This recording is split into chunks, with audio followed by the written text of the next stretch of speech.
Notre Dame has quarterback competition going on because Riley Leonard is headed off to the NFL. Notre Dame did not go into the portal for a quarterback this offseason. They wanted to go with CJ Carr, the high-profile recruit from the class of 2024. Steve Angeli, who was the backup last year. Kenny Minchey, who also was a highly rated quarterback recruit. And we got to see them play on Saturday. And everything that I saw and then everything I read from the folks who know Notre Dame well is that CJ Carr seems to have separated himself. I'm shocked to hear that. Andy, I think that if they were going to go Steve Angeli, I'm trying to think of how to say this.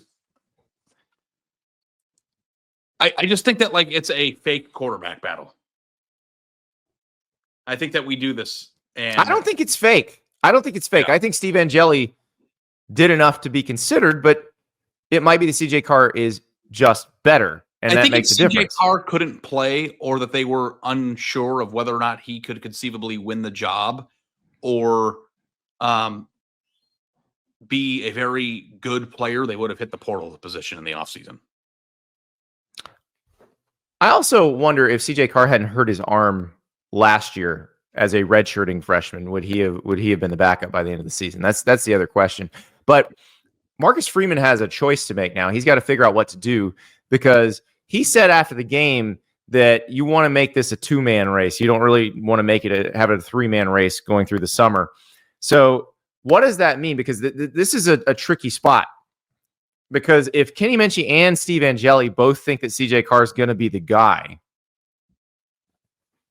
then you've got to figure out how to keep one of them, because you probably want to keep one of them.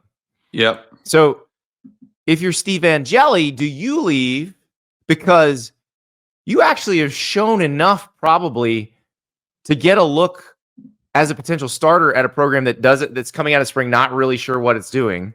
Or you can definitely be the backup somewhere this season where they have an older QB where you'd be the front runner to start next year. So if you're Steve Angeli, you may have a higher incentive to leave than to stay. I agree. And I'm very curious if we're going to get like spring quarterback dominoes in a way that we weren't anticipating last week. Because of Nico.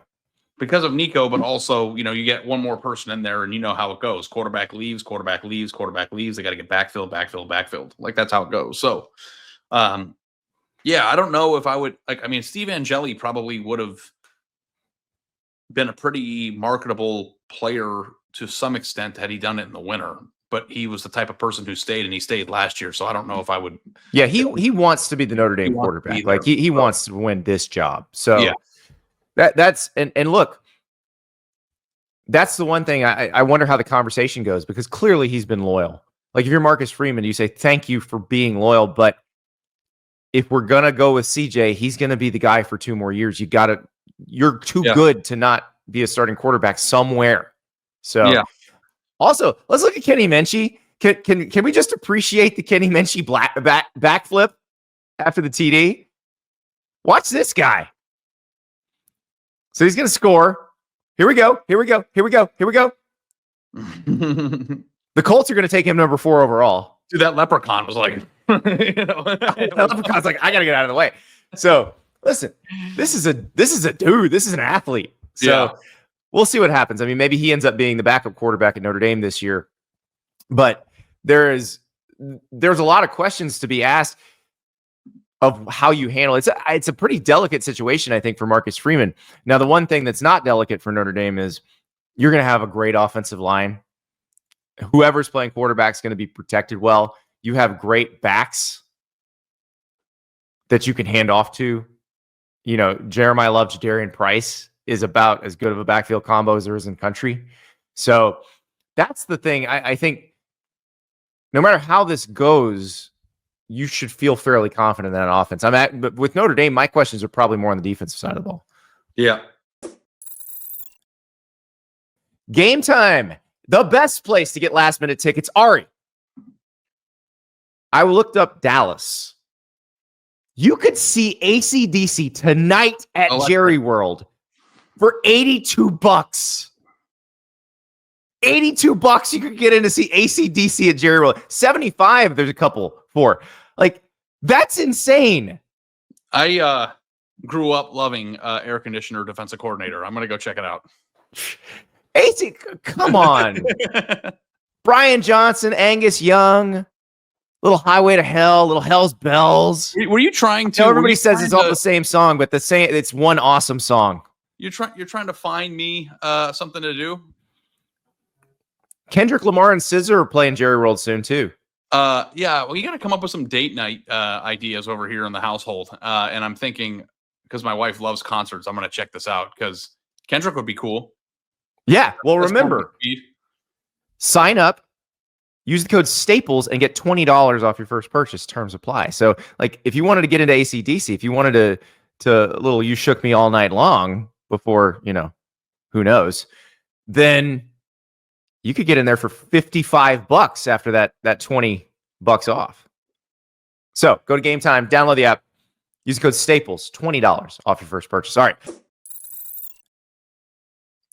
I'm with you, and I'm excited to see how it pans out. Sorry, I had a very hard workout this morning, and now my body's rejecting words for some reason. It happens. I'm tired. It happens.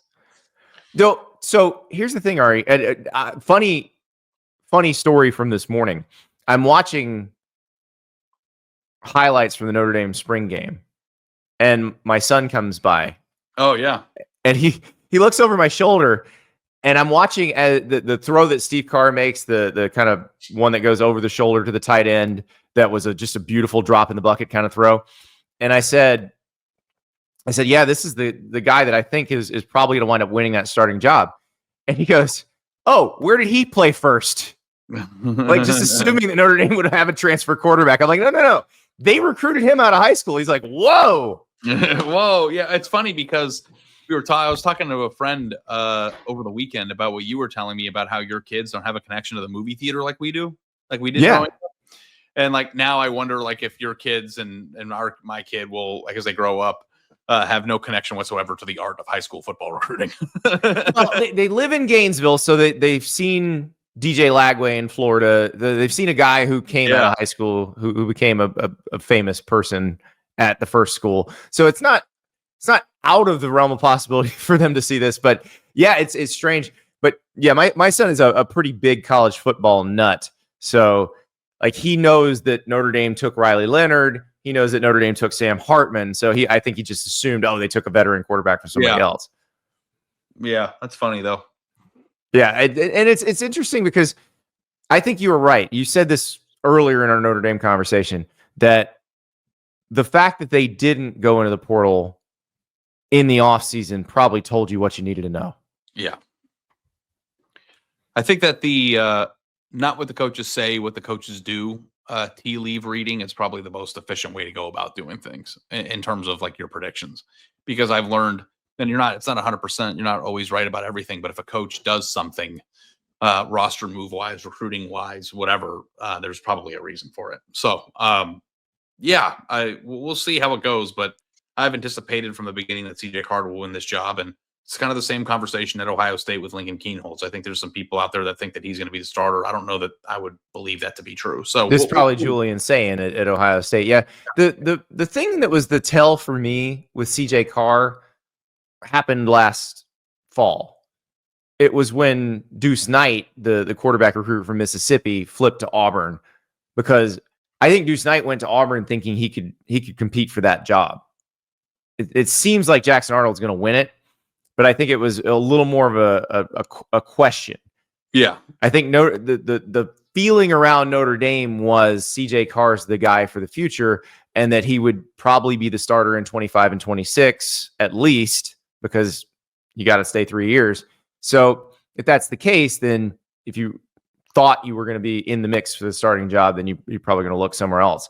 And so I think that's where they're at right now. I'm excited to see what happens, but the guy's got a big, strong arm. I remember watching him warm up before the national title game and thinking, this is a dude who can make some throws. And we had Greg McElroy on, and he spent a ton of time around Notre Dame throughout the playoff. And he said, look, this guy has every bit of the skill set you want. It's just a matter of how he puts it all together on the field. Yep, absolutely. I'm a sucker for 5 stars.